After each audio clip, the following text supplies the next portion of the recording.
This is the lecture of power system. In previous lecture we studied the star connection. Now in this lecture we are going to study the delta connection. Okay, you can in screen you can see the figure of delta connection. In delta connection 3 windings are available, first, second and third, and each winding are connected back to back, okay, with other winding. So you can see that this is the first winding, it is connected to the end of second winding. End of second winding is connected with starting of third winding. So you can see that 3 windings are connected back to back in delta connection. Now this terminal of winding are termed as 1, 2 and 3. Okay, so end of windings are named as 1, 2 and 3. From the end of windings we take some external connection that are known as R, Y and B. So here you can see that 3 external connections are taken from 3 points, okay, from the delta connection. Now second thing, here in green sign you can see that 3 voltages are available. First is V12, second is V23 and third one is V31. This voltage represent the voltage across the winding, okay.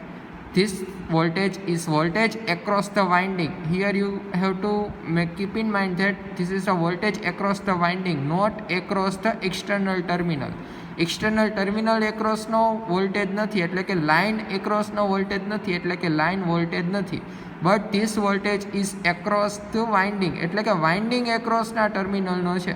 So that's why this is known as phase voltage.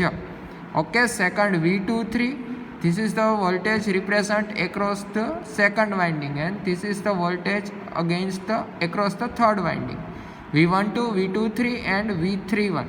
So this V12, V23 and V31 are represent as a phase voltage. આપણે આગળ study કરી ગયા છીએ star કનેક્શનમાં winding એક્રોસના voltage હોય એને ક્યાં કહેવાય? Phase voltage. Okay, external terminal અથવા તો લાઇન એક્રોસના વોલ્ટેજ હોય એને કહેવાય line voltage. Okay, second thing, here you can see that 3 currents are also available. These currents are flowing directly from the winding. Okay, these currents are flowing directly from the winding. They are termed as I12, I23 and I31 and these currents are known as phase currents. Okay, so quantity that are represent using the green sign are represent the phase quantities. This represent the phase voltages, these 3 represent the phase currents. Okay, so if you like to represent the phase quantity for delta connection, then you can write that phase quantities. First of all, phase voltage are V12, V23, V31, phase current I12, I23, I31. Okay, now I already said you that we are studying the star connection and delta connection for balance condition. That's why we can see that all 3 voltages are same, all 3 currents will also same. Okay, so you can see that, say that V12 equal to V23 equal to V31 equal to V phase and I12 equal to I23 equal to I31 equal to I phase. એટલે આ phase quantity નું study, okay, we have already done it. એટલે delta કનેક્શનમાં phase quantity clear and complete થઈ ગયું. Okay, now we will study about the line quantities. Here you can see that 3 external terminals are taken from 3 points 1, 2, 3. Here for external terminal we are representing this 1, 2, 3 as R, Y and B. Okay, so the current flowing in this line will represent as IR. Current flowing from this line is represent as IY. And current flowing from this external terminal or line is termed as IB. Okay, why? Because here it is connected with B point, that's why it is represented as IB. So we get 3 currents IR, IY and IB and these currents are flowing from the line or external terminals, not from winding. That's why they are known as line currents. Second thing, the voltage across the line or external terminal are represented as VRY. Why? Because the voltage across the R and Y phase, so that's why it is represented as VRY. Second, the voltage across the Y terminal and B terminal represented as a VYB.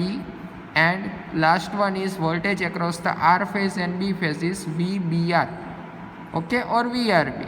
So the voltages and currents represent using the red sign represent the line voltage and line current.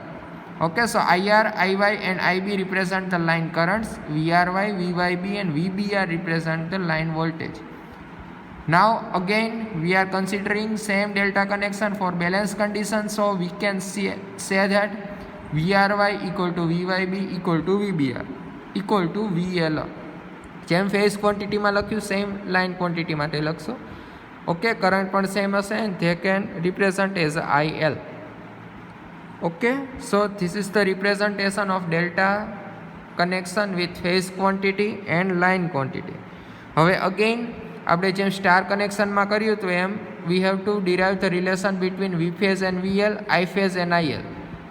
Star કનેક્શનમાં આ same હતું, બરાબર, આ same હતું કારણ કે balance condition છે. હવે જેમ સ્ટાર કનેક્શનમાં આપણે રિલેશન ફાઇન્ડ કર્યો તો ફોર ફેઝ ક્વોન્ટિટી ને લાઇન ક્વોન્ટિટી, એમાં બે રિલેશન ફાઇન્ડ કરવાના, V phase and VL and between the I phase and IL. Okay, so now same thing we will done for delta connection. Okay, now first of all from figure we can see that V12 is exactly equal to VRY. ખાલી તમે આ સર્કિટનું observation કરશો તો તમને ખબર પડી શકે V12 છે એ આ બંને ટર્મિનલ વચ્ચેનો વોલ્ટેજ છે. ઓકે, 1 અને 2. હવે સેમ ટર્મિનલનું જ નામ છે R અને Y. So line voltage is represent between R and Y as VRY. So we can see that V12 equal to VRY. Okay, એટલે કે ફેઝ વોલ્ટેજ ને લાઇન વોલ્ટેજ બંને ડેલ્ટા કનેક્શનમાં સેમ છે. સેમ V23, તો V23 છે voltage between 2 and 3. Same terminals are name as Y and B. So voltage is equal to VYB. So we can see that V23 is equal to the VYB. Okay, same for last one, which V13 equal to VBR. એટલે કે આપણને delta કનેક્શનમાં phase voltage અને line voltage same મળે છે. Okay, so we can write that VRY equal to V12, VYB equal to V23, VBR equal to V31. So VL equal to V phase. Okay, આપણે જે હમણાં કહ્યું એ જ અહીંયા લખ્યું છે. So relation between phase voltage and line voltage is same in delta connection. Same we will derive the equation for phase current. Okay, હવે આપણે જ્યારે સ્ટાર કનેક્શન સ્ટડી કર્યું હતું, સ્ટાર કનેક્શનમાં આનાથી ઓપોઝિટ હતું. સ્ટાર કનેક્શનમાં ફેઝ કરંટ અને line current same હતા. Phase voltage અને લાઇન વોલ્ટેજ માટે આપણે KVL એપ્લાય કરીને ઇક્વેશન ફાઇન્ડ કર્યું હતું. આમાં પણ ડેલ્ટા કનેક્શનમાં ફેઝ વોલ્ટેજ અને લાઇન વોલ્ટેજ વચ્ચેનો રિલેશન જે આપણે ફાઇન્ડ કર્યો આ ફોર ડેલ્ટા કનેક્શન એ જસ્ટ ઓબ્ઝર્વેશનથી ખબર પડી ગયો. હવે તમારે I12 નો રિલેશન IR અને IY સાથે ફાઇન્ડ કરવો હોય તો તમારે આમાં KCL એપ્લાય કરવું પડે. જેમ સ્ટારમાં KVL એપ્લાય કર્યું હતું, બરાબર, એમ આમાં એપ્લાય કરવું પડે KCL to find the relation between the line current and phase current. Okay, but આમાં મેં ડાયરેક્ટલી રિલેશન ફાઇન્ડ આખી ડેરિવેશન નથી કર્યું, ડાયરેક્ટલી લખ્યું છે, બરાબર. So by applying the KCL on this delta connection we get the relation of IL equal to √3 I phase. એટલે તમારે જો આ ડેરિવેશન કરવું હોય તો તમે સેમ સર્કિટમાં KCL એપ્લાય કરીને ફાઇન્ડ કરી શકો, બરાબર. But after that solution of KCL you will get the IL equal to √3 I phase. Okay, this represent the relation between the line current and phase current for delta connection. Okay, એટલે કે delta કનેક્શનમાં phase voltage ને line voltage same થશે, line current હશે એ √3 I phase જેટલો થશે. આનાથી ઓપોઝિટ સ્ટાર કનેક્શનમાં લાઇન કરંટ ને ફેઝ કરંટ સેમ હતો, VL equal to √3 V phase હતું. ઓકે, આમાં ડેરિવેશન રિપ્રેઝન્ટ કર્યું નથી. So this is the delta connection for balance condition. This point is completed. Now we will study second topic, that is known as power in three phase circuit. So this is the power in three phase AC circuit. In previous lecture we already studied for power in AC circuits. Okay, this is same for three phase AC circuit. Now basically here you can see that this is the impedance triangle. So in impedance triangle for single phase or three phase, here at a base you will represent as R, On vertical axis you will represent as XL or XC, and this is its resultant, that is the impedance. So this is the resistance, reactance, inductive or capacitive, and this is the impedance. Now power loss in resistance will represent as active power or true power. Okay, so it will be defined as a P, and P equal to VI cos phi. Here RMS represent the RMS value. Second thing, the power loss or power consumption in XL or XC is represented as a reactive power. It will be represented as a Q, and equation for Q is VI sin phi. And last one is resultant of them is apparent power or power related to impedance, represented as apparent power. It will be write as S, and its equation is VI or VRMS IRMS. Here RMS represented, we have to take RMS values. Okay, why? Because in AC RMS value is available, maximum value is available, instantaneous value is available. એટલે કે આપણે આગળ જ્યારે previous લેક્ચરમાં study કર્યું હતું કે તમે એસી સર્કિટમાં વોલ્ટેજ ને કરંટ ફાઇન્ડ કરતા હોય તો એને ઘણા મેથેમેટિકલ ફોર્મમાં રિપ્રેઝન્ટ કરી શકાય. એની એવરેજ વેલ્યુ હોય, ઇન્સ્ટન્ટેનિયસ વેલ્યુ હોય, મેક્સિમમ વેલ્યુ હોય ને આરએમએસ વેલ્યુ હોય, બરાબર. અને બીજું સેકન્ડ થિંગ, આપણે જે પણ સ્ટડી કરશું કેલ્ક્યુલેશન એ બધામાં મેક્સિમમ આરએમએસ વેલ્યુનો જ યુઝ કરશું. એટલા માટે નીચે સબિક્સમાં આરએમએસ લખ્યું છે. ઓકે, એટલે સિંગલ ફેઝ અને થ્રી ફેઝમાં આ ટ્રાયંગલ છે એ સેમ જ રહેશે. This triangle represent using the power are known as power triangle for three phase AC circuit. So in three phase AC circuit, active power is represented as P. Okay, these are its equations. Now we will study that power in three phase AC but for star connection and delta connection. એટલે આપણે આ three phase AC માટે power study કર્યો, બરોબર. But three ફેઝમાં બે છે connection, star connection and delta connection. Star connection અને ડેલ્ટા કનેક્શનમાં બંનેમાં સેમ જ આખો પાવર થાય છે કે નહીં, હવે આપણે ચેક કરીએ. So now we will study three phase power in AC circuit for balance condition. First of all for star, second one is delta, બરાબર. આગળ જે આપણે સ્ટડી કર્યા ઇક્વેશન એ બધા હતા, બરાબર. આ જે બધા ઇક્વેશન છે એ સિંગલ ફેઝ માટે છે, થ્રી ફેઝ માટે નથી. હવે આપણે જે કરીએ છીએ સ્ટડી થ્રી ફેઝ માટે કરશું, બરાબર. Okay, in star connection three windings R available. Okay, now let's સે this is R, Y and B. So voltage across this is represented as phase voltage between R, again phase voltage across N and Y, phase voltage across N and B. Okay, અને આ જે છે એ phase voltage છે, બરાબર. Red સાઇનથી જે represent કર્યા છે. Again આમાંથી જે કરંટ ફ્લો થાય એને કયો કહેવાય? Phase current. This is the IR, IY and IB. એટલે આમાં જે ક્વોન્ટિટી રિપ્રેઝન્ટ કરી છે બધી ફેઝ ક્વોન્ટિટી છે.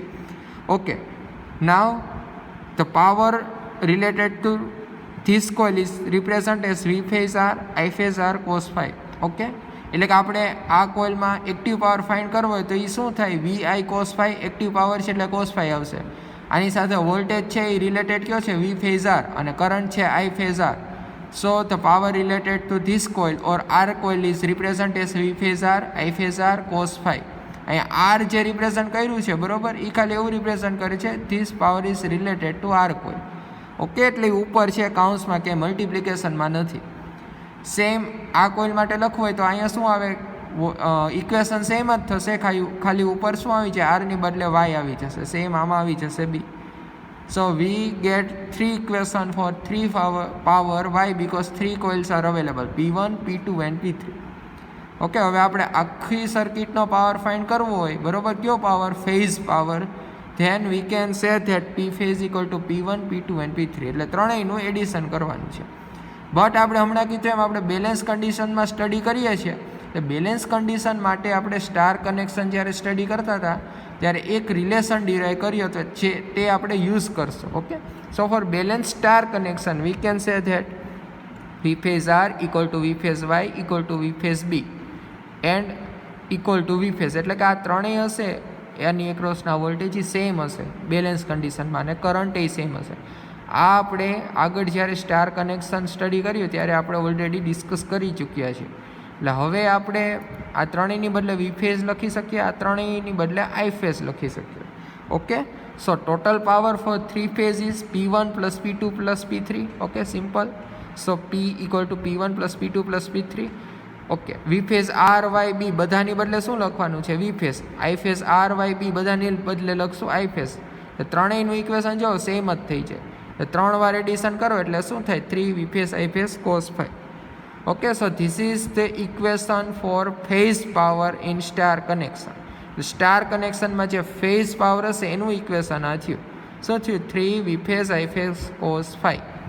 સેમ આપણે હવે ફેઝ પાવરનું ઇક્વેશન ડિરાઈવ કરશું ડેલ્ટા કનેક્શન માટે. This is the figure of delta connection. Here you can see that this represent the phase voltages, this represent the phase current. Same વસ્તુ, 3 coil છે, 3 power find કરવા પડશે. આને represent કહેવાય P phase. Okay, I phase R cos phi. R વડે related છે એટલે R. Same Y and B. હવે અગેન ડેલ્ટા બેલેન્સ કન્ડિશનમાં હોય ત્યારે આપણે સેમ રિલેશન ડિરાઈવ કર્યો હતો, બધા સેમ હશે. Okay, so now power for 3 phase is given as P1 plus P2 plus P3. Again આનું એડિશન કરશું એટલે એ પણ શું થઈ જશે? 3 V phase I phase cos phi. બરોબર? એટલે આપણે અહીં જોઈ શકીએ છીએ for star and delta connection the phase power equation are same. એટલે કે સ્ટાર કનેક્શન હોય કે ડેલ્ટા કનેક્શન હોય એની માટે ઇક્વેશન સેમ રહેશે. ક્યુ equation? 3 V phase I phase cos phi. પણ અહીંયા તમારે મગજમાં રાખવાનું છે this is the equation for phase power for star and delta connection. એટલે કે સ્ટાર કનેક્શન હોય કે ડેલ્ટા કનેક્શન હોય, તમે જ્યારે ફેઝ પાવર ફાઇન્ડ કરવું હોય ત્યારે આ ઇક્વેશનનો યુઝ કરી શકો. Second thing, phase power but which power? Active power. અહીં કોસ ફાઈ છે એટલે એક્ટિવ પાવર થાય. સેમ તમારે સ્ટાર કનેક્શનમાં પર ફેઝ માટે રિએક્ટિવ પાવર ફાઇન્ડ કરવો હોય તો અહીંયા સાઇન ફાઈ આવી જશે. બરાબર? એપરન્ટ પાવર હોય તો કોસ ફાઈ નીકળી જાય. ઓકે, એ આપણે લાસ્ટમાં સમરીમાં બધા ઇક્વેશન લખશું. સ્ટાર કનેક્શનના એક્ટિવ પાવરનું ડેરિવેશન થઈ ગયું હોય, રિએક્ટિવ ને એપરન્ટ પાવરનું નહીં કરીએ કારણ કે એમાં કોસ ફાઈની બદલે ડાયરેક્ટલી સાઇન ફાઈ આવી છે. ઇક્વેશન બે સેમ જ રહેશે. બરાબર?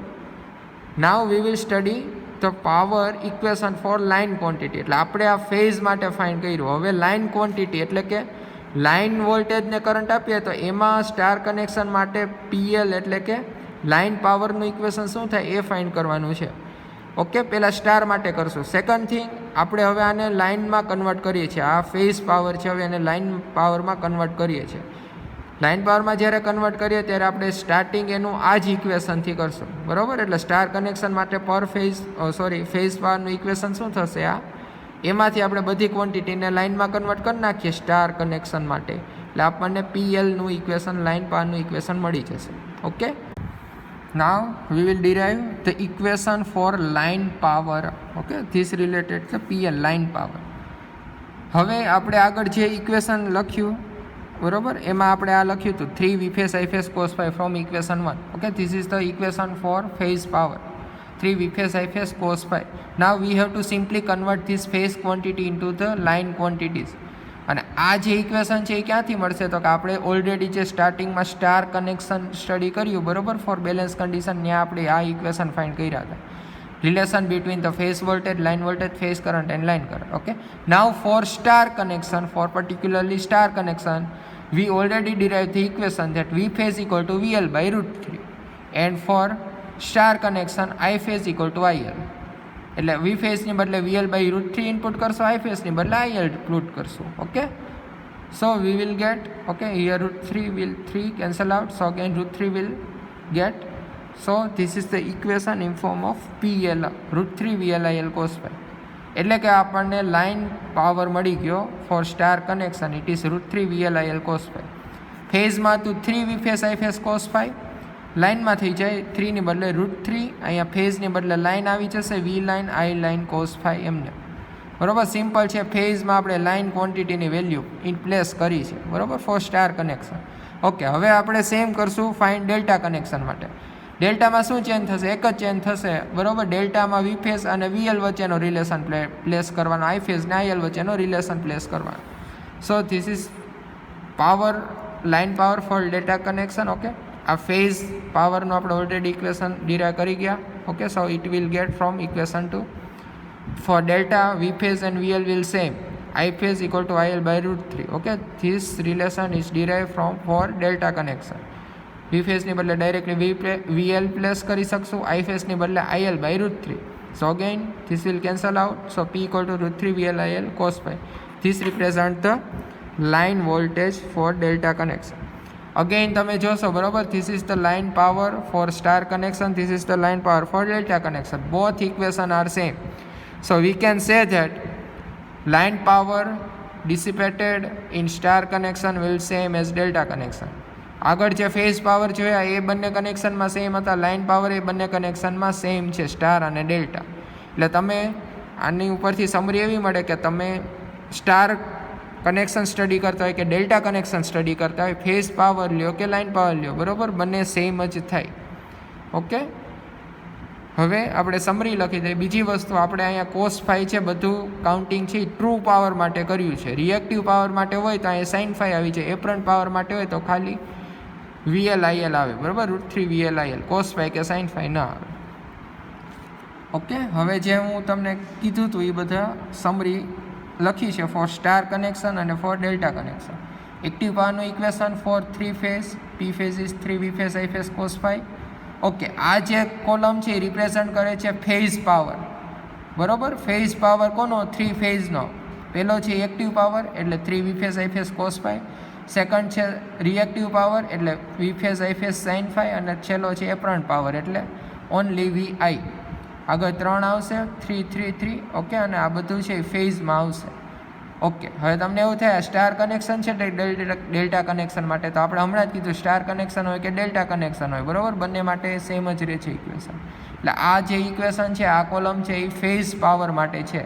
Active power in phase, reactive power for phase and apparent power for phase. Same તમારે લાઇનમાં રિપ્રેઝન્ટ કરવું હોય બરાબર. So this is the active power in form of line power, reactive power in form of line power and apparent power in form of line. Okay, so √3 VL IL cos phi, sin phi and nothing. So these are the line power for star and delta connection. So you can see that these all powers are same, okay, for irrespective of star connection or delta connection. This lecture is completed.